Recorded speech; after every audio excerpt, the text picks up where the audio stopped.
5वां बाब। फिर नबी यानी हज्जी नबी और जकरिया बिन इदू उन यहूदियों के सामने जो यहूदा और यरूशलेम में थे नबूवत करने लगे।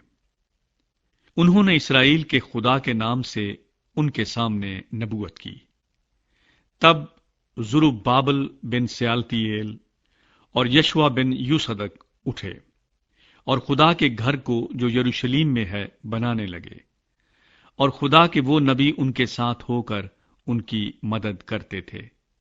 उन्हीं दिनों दरिया पार का हाकम ततनी और शुतरबूजनी और उनके साथी उनके पास आकर उनसे कहने लगे कि किसके फरमान से तुम इस घर को बनाते और इस फसील को तमाम करते हो।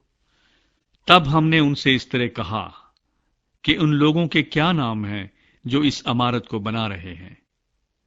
पर यहूदियों के बुजुर्गों पर उनके खुदा की नजर थी, सो उन्होंने उनको ना रोका जब तक कि वो मामला दारा तक ना पहुंचा और फिर इसके बारे में खत के जरिए से जवाब ना आया। उस खत की नकल जो दरिया पार के हाकम तितनी और शुतरबूजनी और उसके अफारसकी रफीकों ने जो दरिया पार थे दारा बादशाह को भेजा। उन्होंने उसके पास एक खत भेजा जिसमें यूं लिखा था, दारा बादशाह की हर तरह सलामती हो। बादशाह को मालूम हो कि हम यहूदा के सूबे में खुदाए ताला के घर को गए। वो बड़े बड़े पत्थरों से बन रहा है और दीवारों पर कड़ियां धरी जा रही हैं और काम खूब कोशिश से हो रहा है और उनके हाथों तरक्की पा रहा है। तब हमने उन बुजुर्गों से सवाल किया और उनसे यूं कहा कि तुम किसके फरमान से इस घर को बनाते और इस दीवार को तमाम करते हो। और हमने उनके नाम भी पूछे ताकि हम उन लोगों के नाम लिखकर हुजूर को खबर दें कि उनके सरदार कौन हैं।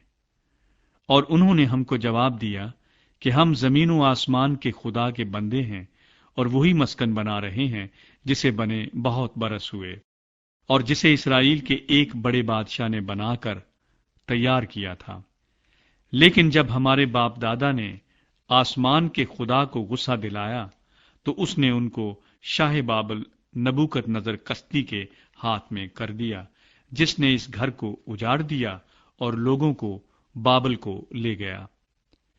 लेकिन शाह बाबल खोरस के पहले साल खोरस बादशाह ने हुक्म दिया कि खुदा का यह घर बनाया जाए और खुदा के घर के सोने और चांदी के ज़रूफ को भी, जिनको नबूकदनजर यरूशलेम की हैकल से निकालकर बाबल के मंदिर में ले आया था, उनको खोरस बादशाह ने बाबल के मंदिर से निकाला और उनको शैस बजर नामी एक शख्स को, जिसे उसने हाकिम बनाया था, सौंप दिया और उससे कहा कि इन बर्तनों को ले और जा और इनको यरूशलेम की हैकल में रख और खुदा का मस्कन अपनी जगह पर बनाया जाए।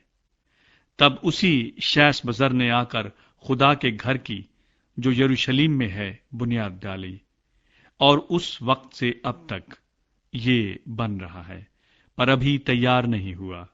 सो अब अगर बादशाह मुनासिब जाने तो बादशाह के दौलत खाने में जो बाबल में है तफ्तीश की जाए कि खोरस बादशाह ने खुदा के इस घर को यरूशलेम में बनाने का हुक्म दिया था या नहीं, और इस मामले में बादशाह अपनी मर्जी हम पर जाहिर करे।